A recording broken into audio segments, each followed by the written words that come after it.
8h18, a gente recebe nos nossos estúdios Caroline Borges, diretora executiva da Rev Gestão de Pessoas, hoje para falar sobre as transformações no mundo e o impacto delas na gestão de pessoas. Carol, bom dia, bem-vinda. Bom dia, Ariane, bom dia, Diego, bom dia aos nossos ouvintes. Nessa quinta quente, né? Nosso clima já mudou aqui em Brasília. Mais uma vez, né? Brasília sendo Brasília. Carol, então vamos lá, dar início a essa conversa de hoje. Primeiro você traz aqui um termo que pode balizar o nosso bate-papo, chamado VUCA. Eu não sei o que significa. Joia. Muita gente na área de gestão já escutou falar sobre esse termo e também sobre o termo BANI, que é algo que a gente vai trazer aqui hoje. Mas vamos começar falando um pouquinho sobre esse conceito do que é esse termo VUCA. A gente está falando de um mundo muito dinâmico. Esse é um conceito que surgiu ali entre a década de 80 e 90, mas ainda é muito aplicável. Eu vou explicar para vocês e para os nossos ouvintes e vamos ver se vocês se identificam com tudo isso. Ele é um resumo, na verdade, do que o mundo vivenciou nessa época e vivencia até hoje. A gente está falando aí de volatilidade, de incerteza, complexidade e ambiguidade. Quando a gente está falando de um mundo volátil, eu estou querendo dizer que o mundo está em constante mudança, as mudanças estão acontecendo com muita frequência e nesse cenário as pessoas precisam estar sempre preparadas para lidar com mudança, com transformação, porque elas podem acontecer a qualquer momento e eu preciso me adaptar frequentemente. Quando eu falo de incerteza, eu estou falando sobre a falta de clareza sobre o que vai acontecer. Tá claramente associado ao conceito anterior de volatilidade, já que a gente está em muita mudança, a gente acaba construindo um ambiente que não tem muita garantia. Ou seja, o passado não necessariamente é uma referência para o que a gente vai construir em termos de futuro. Então, as pessoas não conseguem prever as consequências das ações. É um cenário onde muitas coisas podem acontecer e as pessoas precisam estar atentas para lidar com imprevistos. Isso gera uma tendência às pessoas não quererem arriscar muito, porque não querem, né, se frustrar, né? O risco passa a ser mais alto. Quando a gente fala de complexidade, que é a outra letrinha aí, né, de VUCA, a gente está falando exatamente do desafio para as pessoas tomarem decisões.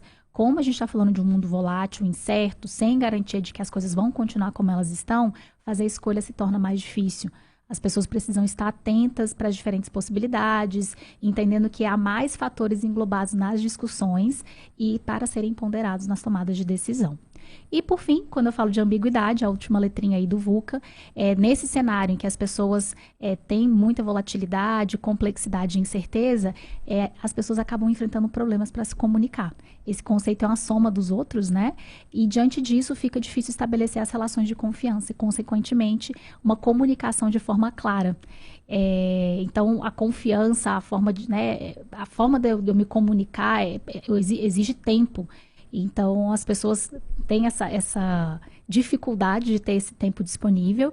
E é importante lembrar que não existe uma resposta correta também para todos os desafios da vida das pessoas, da empresa. Então, a ambiguidade, ela traz esse conceito.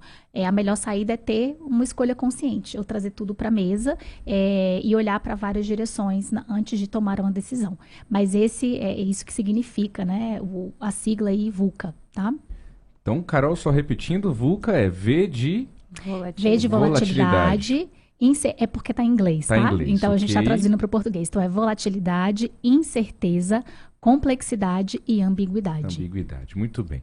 Carol, quais são as consequências desse cenário todo aí no dia a dia, na vida prática das empresas, hein? Então, todas as áreas da empresa são afetadas por esse mundo VUCA, desde a área de produção, de novos produtos, marketing.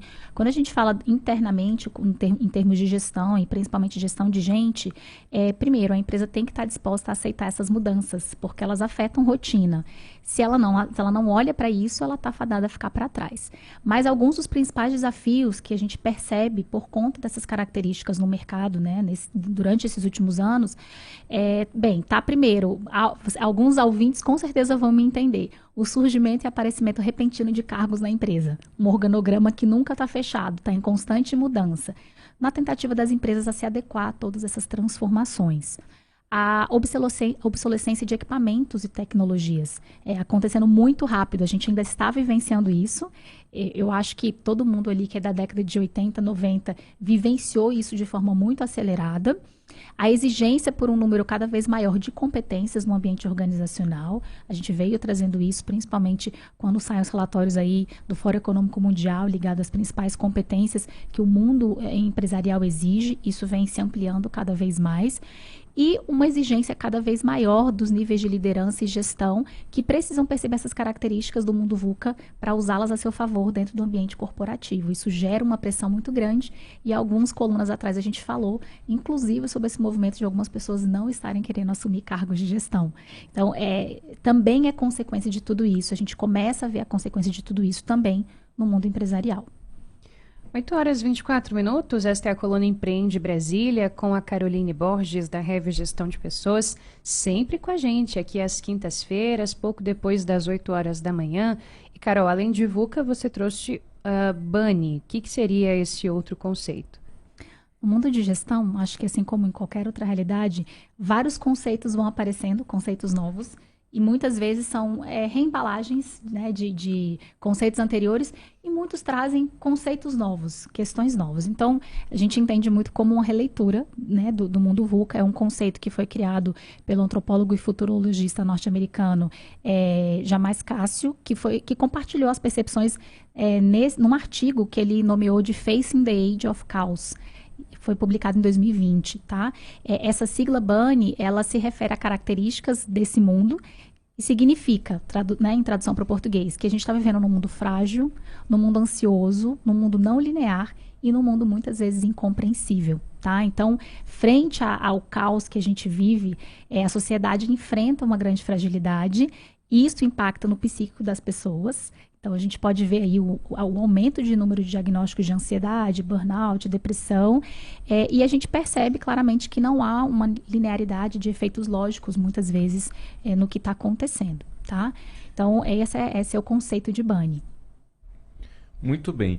Carol, essas transformações todas, elas mudam também a gestão de pessoas nas empresas, né? A gente está falando de um mundo completamente diferente de, eu ouso dizer, pouco tempo atrás, né? A gente tinha uma realidade corporativa em que as pessoas entravam num serviço, num trabalho, numa empresa, numa corporação, ali ficavam por muito tempo, ali muita coisa ficava igual durante anos, não tinha muita mudança, né? Ali dentro, a gente vê essa realidade, muitas vezes nessa geração ainda dos nossos pais, dos nossos avós, e hoje é esse mundo doido, volátil, que você está falando com a gente aqui desde o início da coluna. O que o VUCA, o que o BANI, o que tudo isso muda para a gestão de pessoas também? Vamos lá, Diego. O impacto de todas essas transformações, e a gente tem que ser muito cuidadoso, inclusive quando a gente faz aqueles julgamentos, né? A gente falou também em algumas colunas sobre geração Z, teve 2 colunas atrás aí que falamos sobre matérias e notícias que saíram de pesquisas. Por que talvez a geração tenha tanta dificuldade de decidir uma carreira? Por que às vezes insegura, levando os pais para entrevista? Toda a característica desse mundo em que elas cresceram, se desenvolveram, começaram a aprender um ofício, uma profissão, ele obviamente impacta na forma como a pessoa vê o mundo, como ela se enxerga nessa realidade, mas dentro dos ambientes organizacionais, dentro das empresas, existem algumas questões que precisam ser observadas de forma clara para que a empresa se adapte nessa competição por talento, retenção de pessoas e conseguir realmente entregar e se manter competitiva no mercado como uma empresa de mercado. Primeiro, né, essa estratégia para retenção de talentos. É necessário melhorar essa estratégia. Por quê? Porque as pessoas estão mudando em relação ao que é importante para elas. Uma das coisas que a gente veio discutindo muito nas colunas anteriores foi os próprios formatos de trabalho. Mudaram de 2020 para cá. Então, o híbrido, o remoto, a flexibilidade de horário, pessoas querendo ser contratadas em formatos diferentes, né, que não são só seletistas. Isso hoje não é só uma demanda das empresas. As empresas querem contratar como prestador de serviço porque é mais barato? Pode ser realmente que sim. Mas tem muita gente que já não quer ser contratado como CLT. Não quer bater ponto, não quer ter exatamente um período de férias específico. Eu vou balizar a minha agenda. A empresa precisa estar atenta para o que o público dela valoriza. Vai ter público que vai valorizar, sim, a carteira assinada, mas a empresa precisa escutar isso, estar atenta a isso. Tá? O mundo VUCA e o mundo BANI trazem muito esse conceito para a mesa do RH. Uma outra questão que é denominado, né, em inglês de upskilling e reskilling, né? Então, o reskilling é conhecido como a reciclagem profissional, uma abordagem de desenvolvimento das pessoas focada na requalificação dos colaboradores. Então, voltada muito para profissionais que estão em busca de uma oportunidade, uma nova oportunidade na empresa e o crescimento delas dentro desse mundo VUCA.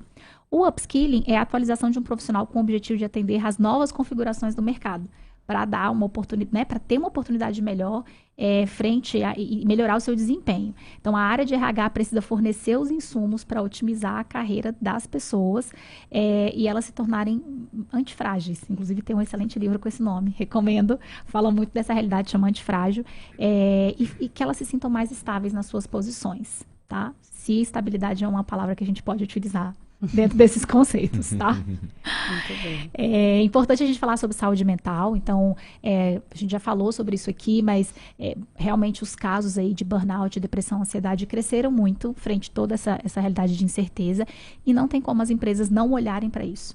Eu vou ter uma empresa de psicologia que vai dar apoio psicológico aos meus colaboradores, vem sendo cada vez maior a demanda por isso. A gente que acompanha muitas empresas e conversa com muitas lideranças, desenvolvimento de equipes, as pessoas pedem por isso, né? Terem apoio psicológico e estarem em um ambiente que permita segurança psicológica, de perguntar, de errar e consertar, de tirar dúvida, então, de ter o apoio realmente da equipe. Isso se torna cada vez mais importante para as pessoas no mercado. O desenvolvimento de habilidades interpessoais, então, e interpessoais, não é só o hard skill que a gente chama, né? Não é mais só isso. A empresa precisa olhar para isso sim, as pessoas precisam se movimentar nisso de forma rápida, novas tecnologias, novos sistemas, equipamentos, mas as pessoas precisam desenvolver as soft skills. E o RH precisa olhar para isso, precisa proporcionar momento de desenvolvimento de habilidades interpessoais, tá? E, por fim, outros 2 itens importantes, a gente não pode deixar de falar aqui de ESG, né, da parte do ambiental, social e da governança dentro das empresas. O RH também vai precisar se posicionar, em muitas empresas é esse RH que está assumindo essa bandeira e toda a gestão desse tipo de iniciativa ligada a ESG. Então, desde ações ligadas à marca empregadora, diversidade, a parte realmente de impacto ambiental e social. Então, as empresas precisam olhar para isso.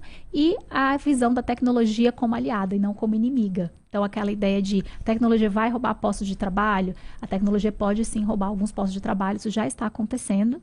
É só você caminhar em algumas... Vou falar de que todo mundo consegue ver. Você vai para varejo, tem varejo já que a parte de você demandar, por exemplo, um alimento, uma praça de alimentação, é toda automatizada. Você vai num totem, no supermercado. Então, existem algumas profissões que realmente estão deixando de existir. Porém, várias outras novas estão passando a existir e as pessoas precisam se gabaritar para isso. Tá? Então, esses são os pontos principais das empresas prestarem atenção e dos profissionais também estarem atentos para se adequar. Muito bem. Carol Borges, diretora executiva da Rev Gestão de Pessoas, todas as quintas-feiras aqui com o Empreende Brasília, dentro do jornal Nova Brasil Brasília, dando uma aula para a gente de empreendedorismo, mercado de trabalho e tudo que a gente precisa saber para seguir mais firme e mais efetivo nesse universo corporativo. Carol, muito obrigado. Até a próxima semana. Pessoal, obrigado. Ótima quinta.